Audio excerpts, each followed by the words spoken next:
शर्मा जी की बेटी सरल, सुशील और शांत, ये क्वालिटी थी सरस्वती की, जो कि शर्मा जी की बहू थी।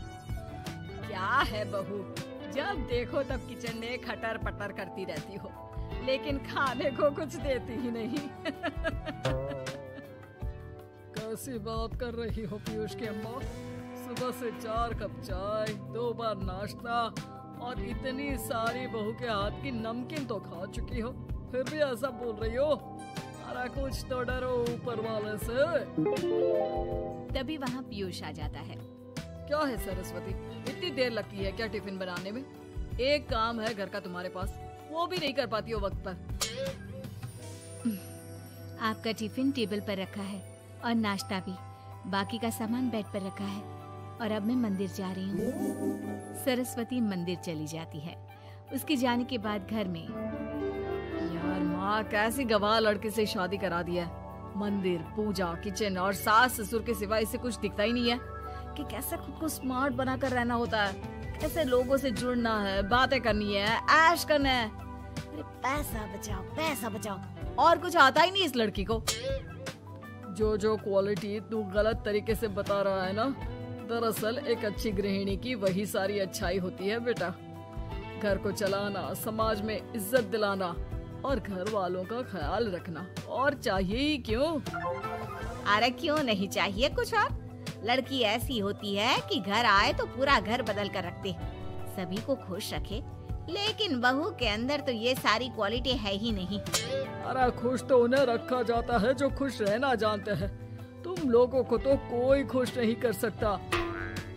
पिताजी, अब आप ही लोग सोचिए, क्योंकि मैं किसी और से शादी करना चाहता हूँ। आप लोगों को बहू के साथ रहना है या मेरे साथ?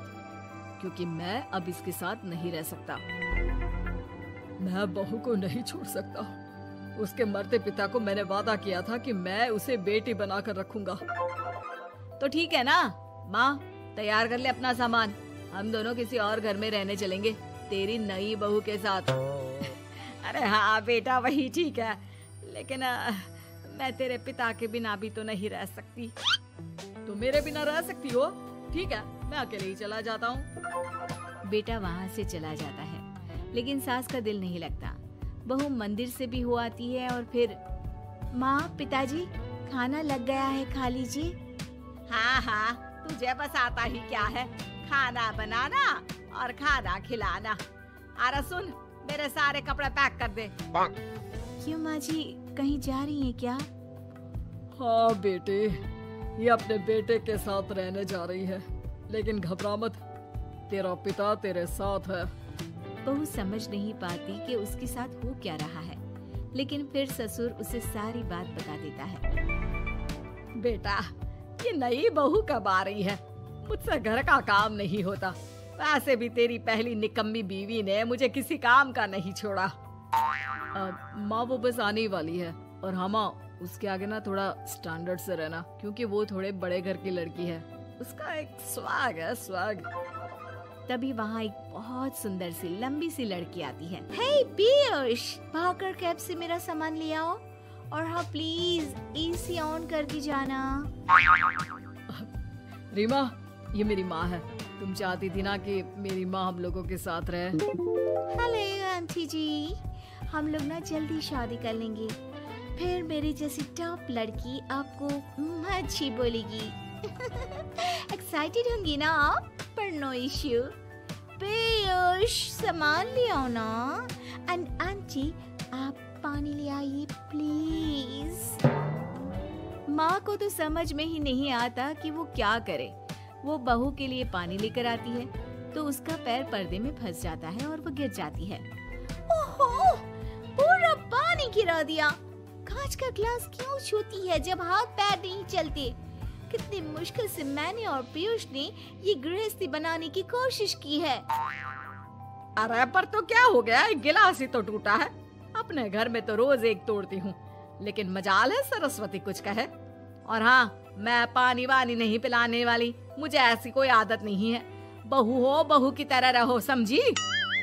तभी वहाँ पीयूष आ जाता है, जिसे देख रीमा रोने लगती है।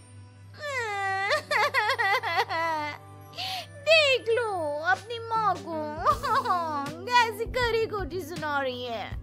और अभी तो मैं आई हूँ, थक गई थी, बस पानी क्या मांग लिया।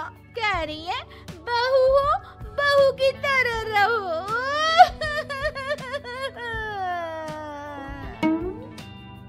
अरे यार माँ, समझा कर लाया था ना कि कैसे रहना है। माँ ऐसा करोगी तो मैं भी नहीं रख पाऊंगा तुमको हमारे साथ।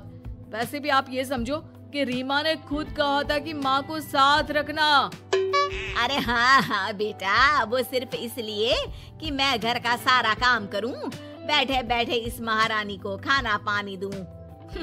वैसे भी मैं जा रही हूँ, मुझे तो इस लड़की की शक्ल भी अच्छी नहीं लग रही।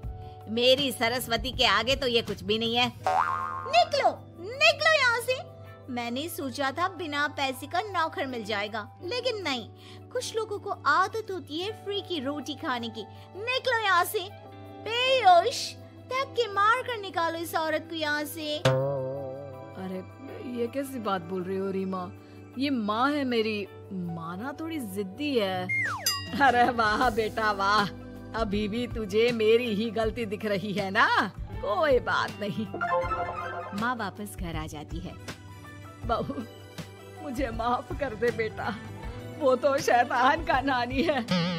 माँ, मैं उनके बारे में कोई बात नहीं करना चाहती। ये मेरा मायका है।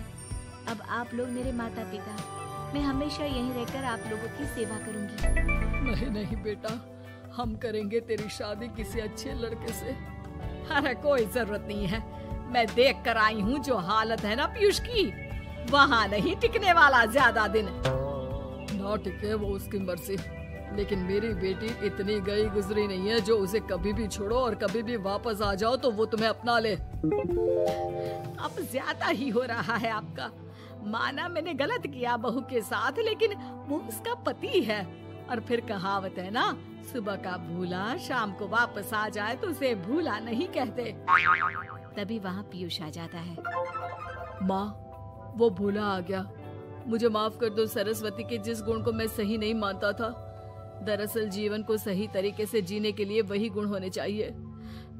मुझे माफ कर दो सरस्वती, मैं आज के बाद तुम्हें और पापा को छोड़कर कहीं नहीं जाऊंगा। और मुझे भी बेटा। बेटा जहन्नुम में भी जाए तो उसके साथ रहने को तैयार हो जाए, वही तो माँ होती है। मुझे माफ कर दो माँ।